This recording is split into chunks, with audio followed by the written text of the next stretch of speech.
AJ Mida. He was a $30 million producer at Keller Williams in North Carolina. And today, I think his business will do, about $10 billion. He's built a large organization.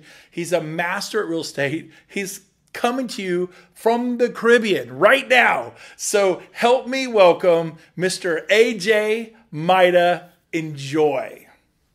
Hey, thanks Brent for the awesome introduction. I'm so excited to be here today and offer some value to everybody watching. So my topic today is seller prospecting, and it's a topic that's near and dear to my heart because I moved actually to North Carolina about 9 years ago from California, Orange County, and I didn't know a soul in North Carolina, and I didn't have any way to generate business. I didn't have a sphere like some people have, friends, family. So I had to figure out how to succeed without knowing anybody. And what I discovered in my first year of real estate was seller prospecting. And I gotta be honest, my first year in real estate, I didn't have a lot of success. But once I found this new focus, seller prospecting, and I hired a coach, went to my first real estate conference, by the end of my first year, I had over 20 listings. After only selling 6 houses my first year, I ended up the year with over 20 listings. And my second year sold 36 houses, made over $150,000. So I believe that I'm an expert when it comes to seller prospecting after making thousands and thousands and thousands of phone calls. So I wrote down some notes here, and the first thing that I want to discuss with you today is just having the right mindset. When it comes to anything in life, having the right mindset, a positive mindset, a strong mindset is the key to success. And it sounds simple, but it's actually the most important part and the most difficult part to master. You see, all the information that you're learning today, all the information that I'm going to share with you around seller prospecting, right now you can go to YouTube, you can go to different podcasts, and you can seek out the information. So it's all readily available to everyone already. It's there. But what's the missing link? Why isn't every real estate agent selling, 50, 100 houses a year? Well, the missing link is having the mindset to take the information that you're learning and implementing it. A lot of different reasons, fear of failure, fear of embarrassment, sometimes just procrastination. But what I found for the most part is even procrastination is kind of rooted in the fear of failure. But more than anything, it's just like, the fear of rejection, being embarrassed if you ask for business that you're going to be rejected. So I want to teach you some things today to get you over that hump. And the first part I want to start with is mindset on how it relates to seller prospecting. So the first thing that I want you to understand is that it's going to be hard at first. Anything that you try for the first time is going to be hard. It's going to be difficult. I like to think of babies, so get this in your mind. Imagine a baby, is trying to walk and he keeps falling, so then he's crawling. And what if he just gave up? Wouldn't we live in such a funny world if everyone was crawling around on their hands and knees because they gave up the first time something was hard? Well, guys, that's what it's like for your real estate business if you don't learn this habit of prospecting. It's like your business is always just crawling on its hands and knees, never getting up, never running, and never truly thriving. So I just want you to understand right now that it's going to be hard, but if you put in the effort, you'll get good at it, and you'll get good at it fast, and it will be worth it. I can promise you that. So the second point here I have here is think long-term, but act short-term. And what I mean by that, thinking long-term. So when you first get into real estate, or if you first start building out a new sales pipeline, it's going to be more of a long-term strategy. Of course, today, if you implemented what I'm going to teach you, you could set appointments today. But just know that most of the appointments come from the follow-up, the fortunes in the follow-up. So as you're building the pipeline, you may not be getting the results that you'd like to get as fast as you maybe hoped. And that's okay. So think long-term, know that you're building out this pipeline to serve you for the rest of your sales career, but act short-term, meaning you still need to have a sense of urgency. You still need to be closing 4 appointments today. You still need to be trying to get out on listing appointments this week. So think long-term, give yourself permission to, learn and to get better and to build the sales funnel, but really act with that sense of urgency. Act as if you'll have success today. Because when you do that, you're going to shorten all the time frames and you're going to start closing deals sooner than later. Next point that I have here is just be patient along the process. You guys, this is not a sprint, it's a journey. I think that, or a sprint versus a marathon. I think that you should run as fast as you possibly can while running a marathon, right? Without killing yourself. So think with that mindset. No, it's a marathon, but no, you got to run this marathon as fast as you can because I want you to be successful, and I know you want this too, as fast as you possibly can with seller prospecting. So some other things to remind you of: know that you're going to get good fast. You're going to get really good at prospecting fast if you focus. Well, what do you focus on? You focus on learning the scripts. You focus on being intentional with your phone calls. You focus on the activity that you're doing at the time that you're doing it, rather than being prospecting, making your calls while you're on Facebook. Focus, focus, focus. And then this overall mindset that I want to share with you is just, it's not if, it's when. When you have this mindset with anything in life, it just becomes like this faith-like attitude that no matter what, you're going to be successful. So just know it's not if, it's when. When you practice your skills, when you take action, you're going to have success. It's not if you'll have success, it's when you'll have success, when you're following people who have succeeded before you. I promise you that. All right. So let's talk about the 3 types of business. So we got sellers, we got buyers, and we got sphere and past clients. I break down business into those three categories. So the first one, you go get it. So you go get it is your seller business. That's what I'm going to teach you, how to go out and hunt and get the seller business. Buyer business is kind of like you pay for it, and you sit back and you wait for the leads to come to you. That might be Zillow, that might be pay-per-click. We're not talking about that today. If you're an individual agent, I don't recommend that you actually use those strategies unless you have a team. The third part, residual, that's your sphere and past clients. I love to think of it in terms of a residual mindset because when you do a good job for your clients, your friends, family, they refer you business forever.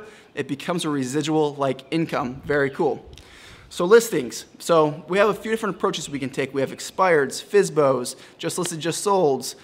We have farming that you can do. There's a buyer listing script that I coach on. But the biggest ones that I want to focus on today are expireds and for sale by owners.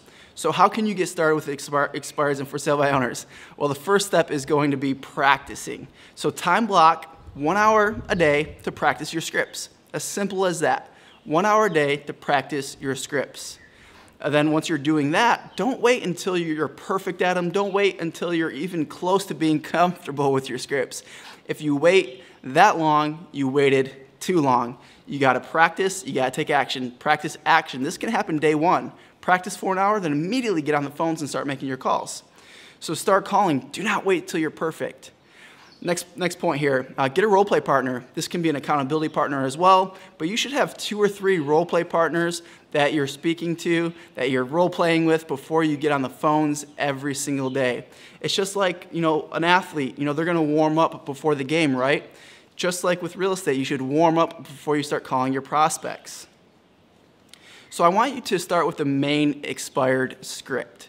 I like expired listings. You can start with for sale by owners, but I just found that expireds are great because of a couple of reasons.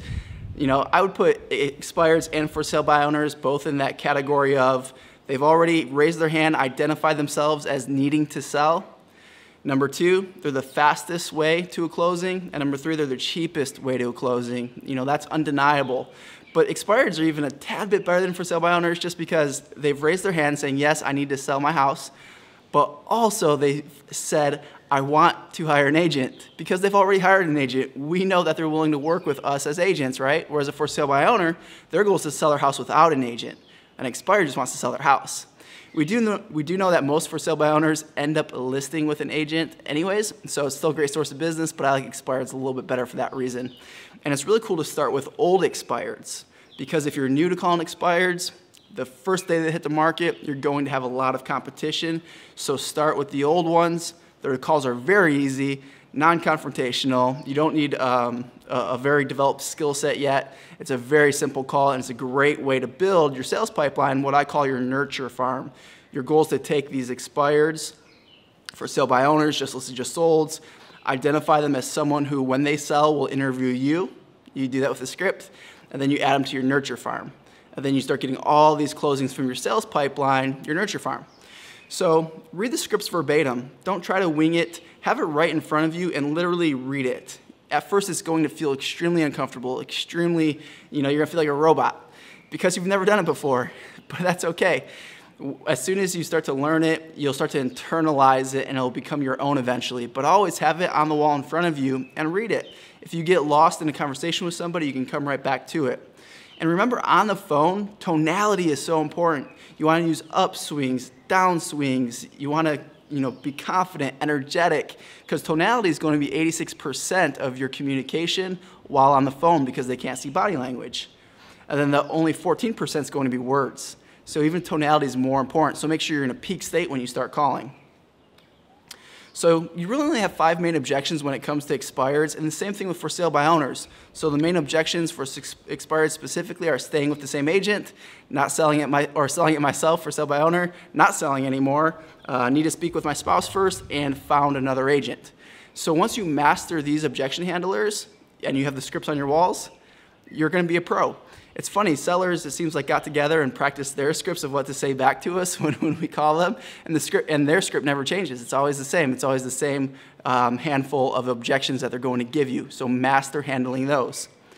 It's funny when you think about it, professional athletes are going to practice, but us as real estate agents, we never really practice, or an actor or an actress, they learn their script, they memorize it, but we just try to wing it. Stop doing that. That's not good. So the nurture script, just want to give you that real quick. So most calls that you do are not going to end in an appointment until you're doing your follow-up. Fortune's in the follow-up. So while you're on the phone, when it's clear that you're not going to get the appointment, you're simply going to say, hey, it was great speaking with you today. I got to run, but just out of curiosity, when you do go to sell your house next spring, do you have an agent that you're committed to, or would you be open to interviewing me? If they don't have an agent, like their neighbor, their brother-in-law, or whatever, and they're open to interviewing you, it becomes a nurture. So you want to use that as a criteria before you add them to your follow-up campaign, your nurture farm.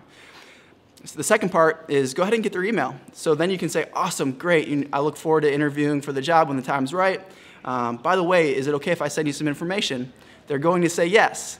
So the second part is, awesome, what's your best email? They've already committed to you sending them some info. When you follow up with the email, they're going to say yes again. That's crucial that you set it up in a 2-part way versus just coming out and saying, what's your best email? Because it's just like you go to Home Depot, they want your social security number, your birth date, your phone number, your email. We're being conditioned really from the way we shop that we don't want to give out a lot of information. So most people are going to give you the reflex no if you just come out and ask them for their email. So use that. That is the ninja script. I love it, and you will build your database, your nurture farm to amazing levels once you do it. And guys, just think about it. Every day your goal should be to get 5 nurtures and 1 appointment. If you prospect 3 hours a day, you should get 5 nurtures and 1 appointment. So what's cool about that is 5 nurtures a day, 5 days a week is 25 times 4 weeks in a month. That's 100 nurtures times 12 months. That's 1,200 nurtures in 1 year that you could develop into your nurture farm. This is 1,200 people who have said, yes, when we go to sell our home, we will interview you. Do you think you will be doing a lot more business than you are today if you had 1,200 people who said they would interview you? The answer is yes. And this is how I became a top agent in my market without knowing anybody in a matter of a couple years.